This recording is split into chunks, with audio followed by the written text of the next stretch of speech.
Hello my dear friends, सलाम, सत श्री अकाल, good evening. Now today what is the topic? That is called difference between man and animal. Man and animal, आदमी और जानवर में क्या फ़र्क है, इस बात को हम एक्सप्लेन करेंगे. Now you people are requested to pay your attention towards my statement that will be very useful for you in your future.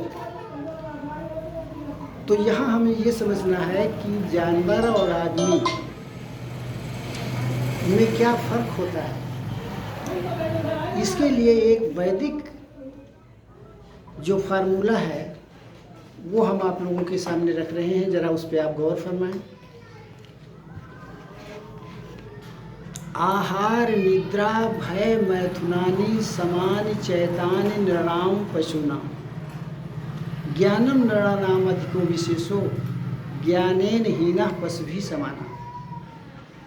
Writer ने इस बात को बताया कि आहार निद्रा भय मैथुनानि, आहार का माने खाना पानी, आदमी खाना खाता है और जानवर भी खाना खाता है. There is similarity. There is no special quality which is only in man. It is available even animal also. तो फर्स्ट जो आपका आहार है, जैसा आदमी करता है वैसा ही जानवर करता है. निद्रा, सोता आदमी भी है, जानवर भी सोता है. भय, डरता आदमी भी है, जानवर भी डरता है. मैथुनानि, सेक्स जो है आदमी भी करता है, जानवर भी करता है. समान चैतानि नृणाम पशूनाम, ये समान रूप से दोनों में बराबर की क्वालिटीज़ पाई जाती हैं. अगर हम इस बात का दावा करें कि हम आहार करते हैं, बढ़िया बढ़िया खाना खाते हैं, इसलिए हम सर्वोपरि हो गए, हम उत्तम हो गए, तो नहीं. आहार की जो क्वालिटी है ये जानवर के अंदर भी पाई जाती है, बराबरी का गुण है. निद्रा, सोना, ये भी कोई स्पेशल क्वालिटी आदमी की ही नहीं, जानवर में भी होती है. डरना, मैथुन, सेक्स वगैरह, ये सब चीज़ें जो हैं आदमी ही नहीं करता बल्कि जानवर जो है वो भी इनको करता है. तो समान चैतानि नृणाम पशूनाम, आदमी और जानवर में समान रूप से ये क्वालिटीज़ पाई जाती हैं. लेकिन अब फर्क क्या है? ज्ञानम नृणानाम अधिको विशेषो, ज्ञान जो है आदमी के अंदर है, जानवर के अंदर ज्ञान नहीं है. ये अधिक बात है. एक क्वालिटी ये जो ज्ञान की है ये जानवर में नहीं है, वो इंसान के अंदर पाई जाती है. तो ज्ञानम नृणानाम अधिको विशेषो, ज्ञान का जो है वो नरों में, आदमियों में अधिकता है, विशेष रूप से पाया जाता है. और ज्ञानेन हीना पशुभिः समाना, और अगर ज्ञान नहीं है, उससे आदमी वंचित है, तो फिर आप ये समझिए कि वो पशुभिः समाना, वो जानवरों के ही समान है.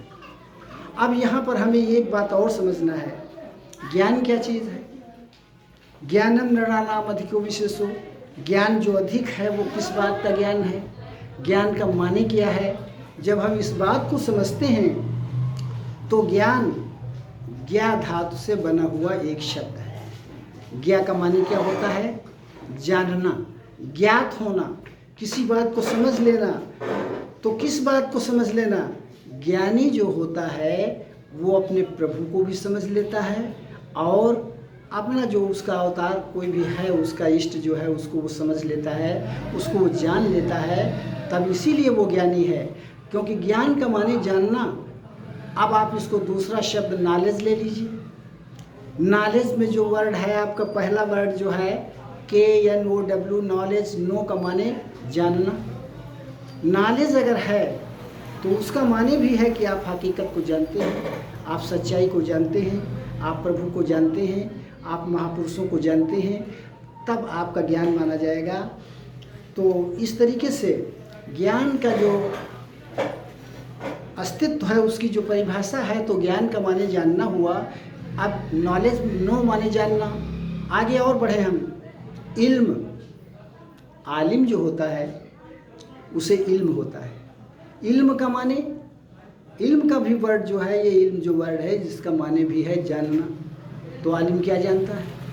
वो खुदा को जानता है, अल्लाह को जानता है, रसूल को जानता है। इसीलिए आलिम का दर्जा बहुत बड़ा है, बल्कि ये नुमाइंदा जो है वो रसूल का माना गया है। तो इस वजह से, क्योंकि वो जानता है, खुदा को भी जानता है, रसूल को भी जानता है। इसीलिए लिखा हुआ है कि अगर आलिम किसी के मकान में कदम रखता है तो 7 रोज़ तक बरकत के फरिश्ते उसके यहाँ नाजिल होते रहते हैं। ये फजीलत आलिम की है। कब? जब वो जानता है। इल्म अगर उसको है, अगर वो जानता है, खुदा को जानता है, रसूल को जानता है, अल्लाह को जानता है, रसूल को जानता है, तभी वो जो है ज्ञानी हो सकता है, तभी वो जानिस्कार हो सकता है। तो अब यहाँ पर सवाल इस बात का पैदा हो गया कि ज्ञान हमको कब माना जाएगा? कब हम कहेंगे कि ये ज्ञानी है? कब हम कहेंगे कि ये आदमी विद्वान है? विद्वान को आप ले लीजिए, विद्वान विद धातु से बना हुआ एक शब्द है। विद का माने भी जानना, विद का माने भी जानना। तो जो जानता है वही विद्वान है। अब क्या जानता है, ये जो सवाल है इसका एक ही जवाब है कि वो ईश्वर को जानता है, आत्मा को जानता है, परमात्मा को जानता है, कुल मिलाकर के रसूल को जानता है, अल्लाह को जानता है। जब आप जानेंगे तभी आप उससे मोहब्बत कर सकते, तभी आप उसकी पूजा कर सकते, तभी आप उसकी इबादत कर सकते। लेकिन बिना जाने ये कुछ नहीं किया जा सकता। और लिखने वाले तो आप इबादत का जो मफहूम हम निकालें कि इबादत क्या चीज़ है, तो इबादत जो है 5 वक्त की नमाज ही नहीं, 5 वक्त हमारे सामने हमारा खुदा या अल्लाह है, उसके बाद में फिर कहाँ है? 5 वक्त हम उसके बंदे हैं, उसके बाद में फिर हम क्या बंदे नहीं रह गए? तो अब इबादत का जो सही मफहूम है वो आला हजरत ने बता दिया कि तेरे रास्ते में मर मिटना शहादत इसको कहते हैं। जो खुदा की राह में, अल्लाह की राह में मर मिटे, अपने को सेक्रीफाई कर दे, तो तेरे रास्ते में मर मिटना शहादत इसको कहते हैं। और तेरे कूचे में होना दफन जन्नत इसको कहते हैं। और रियाजत नाम है तेरी गली में आने जाने का और तसव्वुर में तेरे रहना। अब it is notable point, you should pay your attention. तसव्वुर क्या है? तसव्वुर का माने उसी के ख्याल में डूब जाना, उसी के ख्याल में रहना, तसव्वुर में तेरे रहना। इबादत इसको कहते हैं। ये इबादत है कि जब हमारा तसव्वुर में सिर्फ हमारा जो इष्ट है, सिर्फ हमारा जो माबूद है, जब वही रह जाता है तो वो इबादत होती रहती है। जब आपके तसव्वुर में खुदा हो जाएगा तब आप मार्केट जा रहे हैं, लेकिन तसव्वुर में खुदा है तो इबादत हो रही है। आप अपना कोई XYZ काम कर रहे हैं लेकिन तसव्वुर में खुदा है तो आपकी इबादत हो रही है। तो कुल मिला करके ज्ञान को समझना, नॉलेज को समझना, इल्म को समझना, it is the first quality that has been provided by God to you only to recognize God। आपको जो नॉलेज मिला वो किस लिए मिला? कमाने खाने के लिए। आपके पास 1,24,000 कम बेस जो अम्बिया इकराम आए, जो उनका क्या मतलब था? वो क्या बताने आए?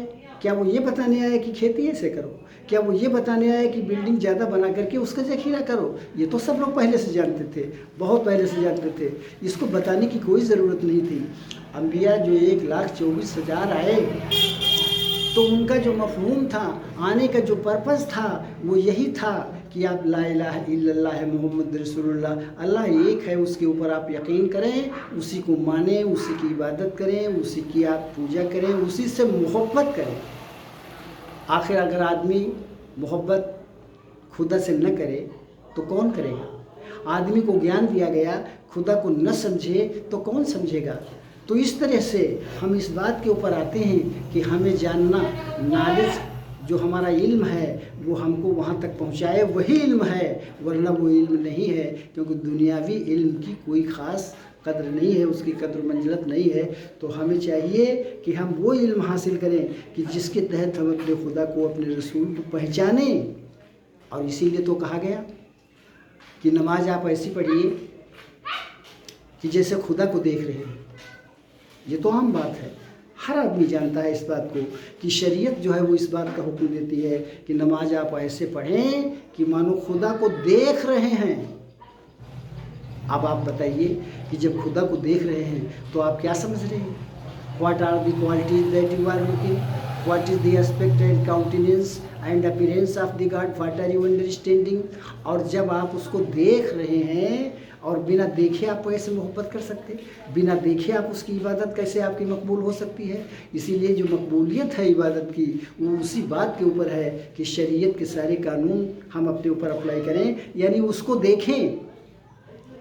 और बल्कि यहाँ तक है कि अली साहब का जो तर्ज अमल ज़िंदगी का और इबादत का था वो ये था कि तीर एक बार लगा और वो नहीं निकल रहा था, तो जब आप इबादत में नमाज में मशगूल हुए तो वो तीर निकाल लिया गया, उनको होश तक नहीं हुआ। अब आप सोचिए उनका होश व हवास कहाँ था, वो किस चीज़ के ऊपर केंद्रित था, किस बात के ऊपर उनका नज़रिया फिट था। तो ये बात हम सभी लोगों को मानना और करना पड़ेगा, खुदा को जानना पड़ेगा, वरना हम कैसे मोहब्बत करेंगे। और जबकि हर दर्द की दवा है सल्ली अला मोहम्मद, हर दर्द की दवा है सल्ली अला मोहम्मद को।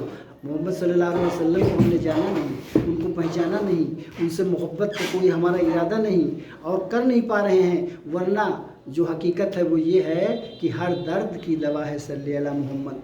कोई भी बीमारी हो उसकी दवा सल्ली अला मोहम्मद। हर दर्द की दवा है सल्ली अला मोहम्मद। ताबीज़ हर बला है सल्ली अला मोहम्मद, हर बला का ताबीज़ सल्ली अला मोहम्मद है। और जो मर्ज ला दवा हो, जिस मर्ज की कोई दवा न रह गई हो, जो मर्ज ला दवा हो, ये घोर कर पिला दो। और क्या नुस्खा है, सिफा है सल्ली अला मोहम्मद। कितना बड़ा नुस्खा है। कोई मर्ज ऐसा जो न जा रहा हो उसकी भी दवा सल्ली अला मोहम्मद है।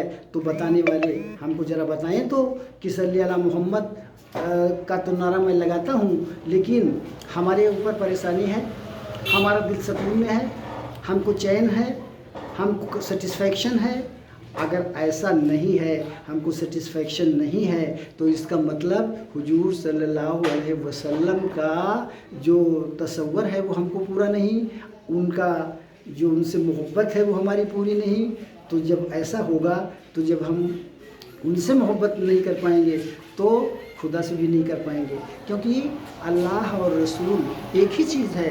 अगर आपने रसूल को समझ लिया तो अल्लाह को समझ जाओगे, और अगर अल्लाह को समझ लिया तो रसूल को समझ जाओगे।